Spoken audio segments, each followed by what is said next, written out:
Assalamualaikum warahmatullahi wabarakatuh. Waalaikumsalam warahmatullahi wabarakatuh. Terima kasih sahabat netizen semuanya, sahabat ngopi dimanapun Anda berada. Jumpa lagi dengan kami di sini, tetap dengan kengopiannya, ngolah pikir. Ya, kita ngopi saat ini melanjutkan tema yang kemarin tentang takwa. Bagaimana implementasi, bagaimanakah takwa itu dan lain sebagainya. Nah, untuk itu, untuk mengawali pembahasan tersebut, mari kita simak bersama untuk pendahuluannya dari Pak Yudhan. Assalamualaikum warahmatullahi wabarakatuh. Waalaikumsalam warahmatullahi wabarakatuh. Alhamdulillahirobbilalamin. Ngopi kembali, ya. Ngolah pikir kembali. Monggo kopi dulu. Monggo Mas. Monggo ini bagian pun iki. Iya kasih Gulanya. Nah, Titik tapi jos. sahabat semua, ya, di episode sebelumnya, ya, episode yang minggu kemarin sudah kita bahas tentang takwa. Apa itu takwa? Sehingga ketika orang bertakwa itu apa yang didapat sudah kita bahas. Nah, perlu kita ulang bahwa orang yang paling mulia di sisi Allah itu siapa sebenarnya? Orang yang berjilbab apa orang yang takwa? Orang yang takwa. Ada nggak orang yang tidak berjilbab tapi takwa? ada. Ada. Nah, di sini perlu kita tekankan, untuk siapa ajaran takwa itu? Surat 49 ayat 13, mohon Mbak Deni untuk dibacakan ayatnya. Ya. Hai manusia, sesungguhnya kami menciptakan kamu dari seorang laki-laki dan seorang perempuan dan menjadikan kamu berbangsa-bangsa dan bersuku-suku Ya. supaya kamu saling kenal mengenal. Saling kenal mengenal apa saling sikut menyikut? Saling kenal mengenal. Jadi kita harus suka saling kenal mengenal, nggak saling salah menyalahin. Terus Sesungguhnya orang yang paling mulia di antara kamu di sisi Allah ialah orang yang paling takwa di antara jadi kamu. yang paling mulia di antara kamu atau di antara kita itu siapa sebenarnya? Orang yang paling takwa.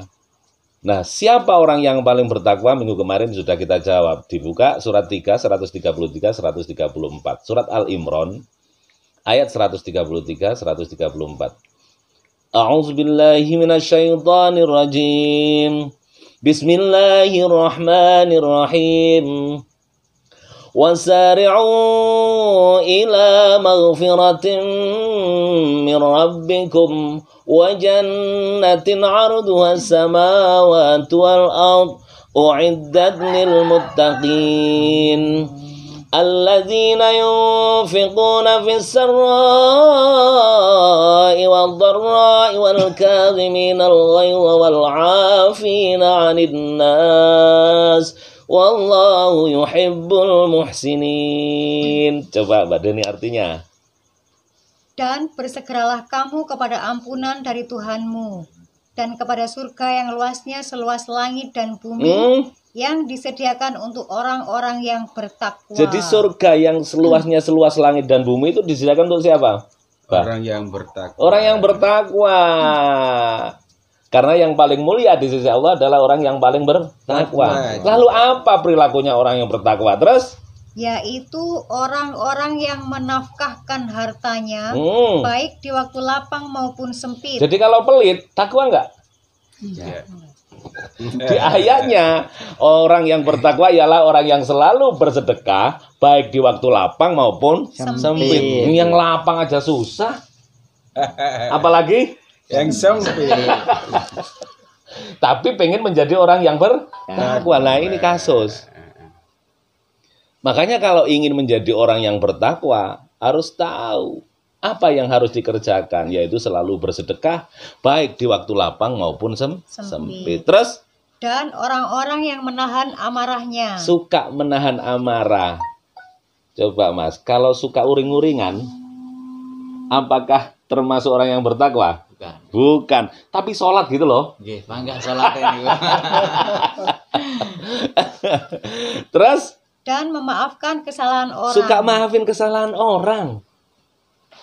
Suka memaafkan kesalahan orang. Artinya dia tidak suka dengan permusuhan. Difitnah orang, tetap maafin. Istilahnya, diinjek orang, tetap maafin. Atas kesalahan-kesalahan yang pernah dilakukan. Angel kita. Hah? Maaf noy, angel iki.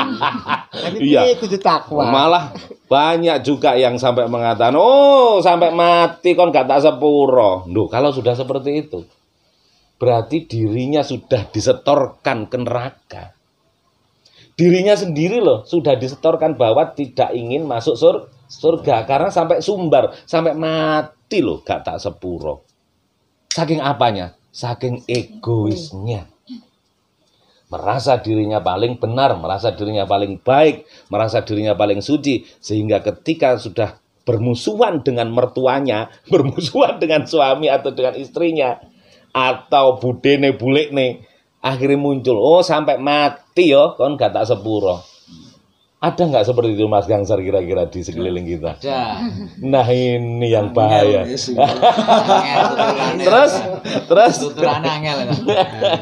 Allah menyukai orang-orang yang berbuat kebaikan. berbuat kebaikan alias tidak egois.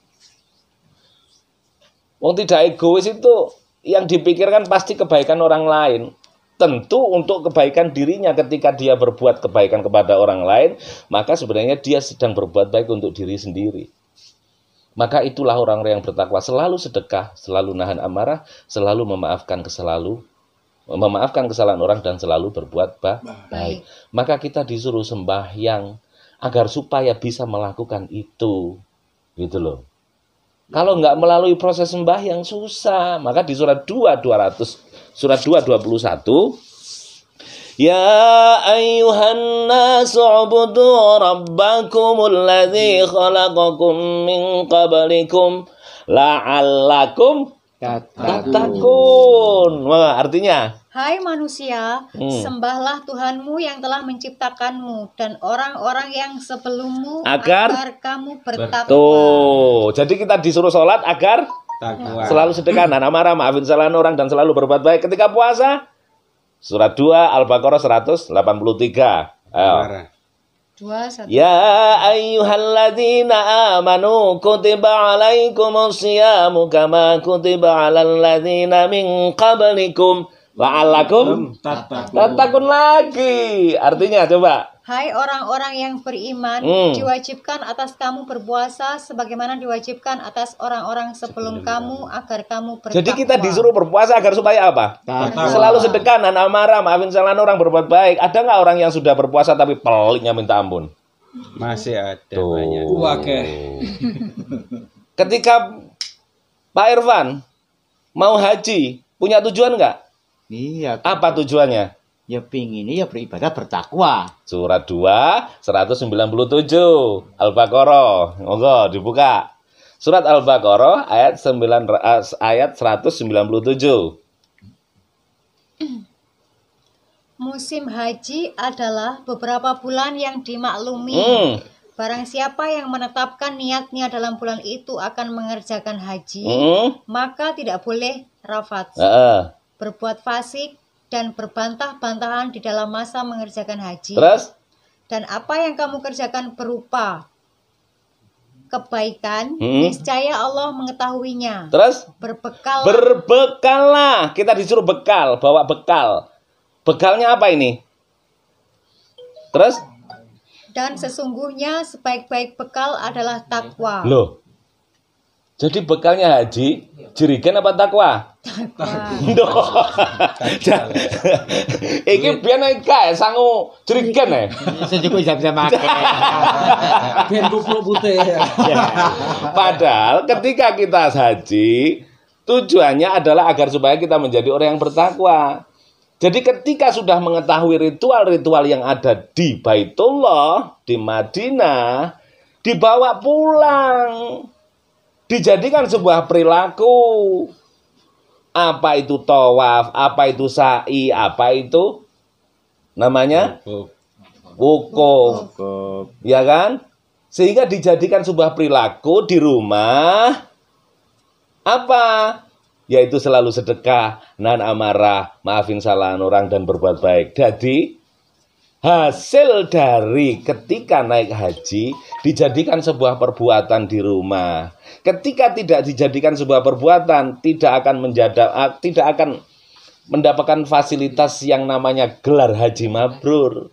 Haji mabrur itu apa artinya? Diterima. Mabrur. Birun. Baik. Baroya biru. Baik. Berarti haji yang mabrur mana? Yang akalnya baik setelah haji. Haji mabrur adalah orang yang selalu berbuat kebaikan. Jadi kalau umpamanya sepulang haji kok pelit, berarti nggak paham tentang hajinya. Kenapa kok? Mohon maaf ya, kok selalu miskin terus? Kenapa kok selalu miskin terus? Artinya miskin itu kan merasa nggak cukup. Iya. Kenapa kok selalu miskin gitu loh? Kenapa? Ada apa ini? Surat 2 ya. Ya. Kenapa kok selalu surat 65 ayat 7? Surat 65 bukan surat 2, surat 65 ayat 7. Kenapa kok selalu miskin terus? Nah, ini menjadi momok memang di masyarakat. Ketika sudah miskin, merasa miskin, nggak mau sedekah. Akhirnya kira-kira kalau nggak mau sedekah, coba dibaca dulu ayatnya. Surat 65. Hendaklah orang yang mampu memberi nafkah menurut kemampuannya. Menurut kemampuannya. Terus? Dan orang yang disempitkan rizkinya hendaklah memberi nafkah dari harta yang diberikan Allah kepadanya. Jadi yang miskin juga suruh sedekah nggak? Iya. Terus? Allah tidak memikulkan beban kepada seseorang melainkan sekedar apa yang Allah berikan kepadanya. Sanggupe. Dia mau sedekah apa tidak, kan itu pertanyaannya. Sak sanggupe. Lah iki sing sugih yo angel sedekah, sing miskin berharap dapat Sedekah. dapat dari orang lain. Akhirnya yo mbidek kabeh, mau meneng kabeh. Akhirnya pelit semuanya. Padahal yang mampu juga menurut kemampuannya. Yang disempitkan juga suruh sedekah. Terus ayat selanjutnya, Allah kelak akan memberikan kelapangan sesudah kesempitan. jadi kenapa kok sempit terus? Karena mereka menyempitkan diri. Enggak, kalau di ayat ini kenapa kok selalu? Ya tidak mau Nggak bersedekah. sedekah. Karena enggak mau sedekah. Berarti dengan tidak mau bersedekah, Sama cara ini langsung menyempitkan diri. menyempitkan dirinya sendiri. Nah, di situ. Jadi persoalannya ngene, Cak. Wis gane dipakai sapa sih disedekahno lha iku. Apa ada cara lain ya yo? Sedekah iku kan gak mampu bahasane. Ya. Tuku mangan dhewe gak iso bahasane. Terus opo sing Makanya dikongkon poso. Oh. Saking Suruh orang berpuasa itu jangan diartikan kok poso itu yang tidak makannya itu. Disuruh berpuasa itu begini. Piye maneh iki saja Suruh berpuasa itu begini. Sekarang umpamanya jatahnya Pak Irfan makan 1 hari 3 kali. Ya kan? Ya. Dipotong 1 kali untuk disedekahkan. Nenek ae carane kudune ya. Loh, lah memang begitu kok. Ngono ya, iki sing gak ero iki, Cak. lagi roh. Jatah makan 3 kali, dipotong 1 kali untuk disedekahkan kepada orang lain. Ketika kita mau seperti itu, Allah akan apa janjinya tadi? Allah kelak akan memberikan kelapangan sesudah kesempitan. Kira-kira ketika kita seperti itu, kira-kira Allah juga tahu nggak? Pasti kaget Allah. Kaget. Loh, kok ono wong model koyo ngene? Padahal sempit. Iya kan? Kok ono wong model surat 2:207. Kaget, istilahnya Allah itu loh, kaget. Loh, kok ada orang yang mencari keridhaan? Istilahnya begitulah. Dan di antara manusia ada orang yang mengorbankan dirinya karena mencari keridhaan Allah. Loh, mengorbankan dirinya karena mencari keridhaan Allah. Supaya bisa sedekah kan berarti kan mencari keridhaan Allah. Angel iki, angel. Terus Dan Allah Maha Penyantun kepada hamba-hambanya. akhirnya disantuni, penyantun Allah penyantun kok. Iya. Disitulah. Terus ini lanjutan Iya. dari penjelasan ini. Apakah sedekah itu ini terkait dengan ikhlas atau tidak, Pak? Misalnya kan pokoknya yang penting diberi aja dengan Allah. Katanya tadi kan setelah kita memberikan sedekahnya Allah akan menyantuni. Ini pengaruh keikhlasannya pengaruh apa tidak? Arti ikhlas itu apa menurut jenengan? Karena melaksanakan perintah Allah. Ikhlas itu ini loh arti ikhlas. Surat 39 ayat 2. Ini loh arti ikhlas. Ya, oh, Arti ikhlas itu ini, surat 39 ayat 2. Sesungguhnya kami menurunkan kepadamu kitab Al-Quran dengan membawa kebenaran.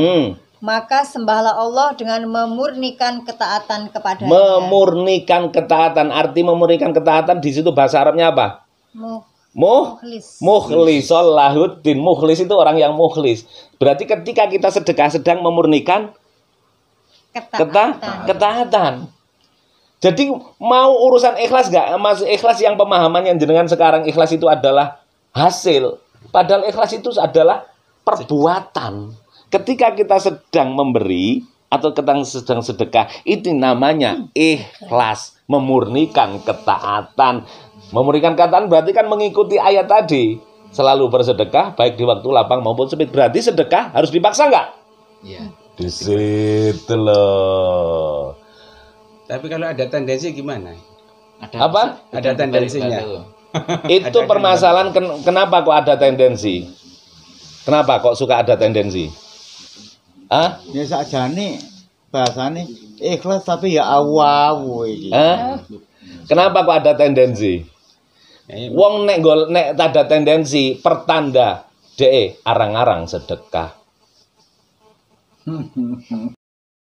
Di ayat-ayat itu jelas kan bahwa ketika kita sedekah menghapus kesalahan. Ada apa dengan nahan amarah? Surat 11 ayat 11.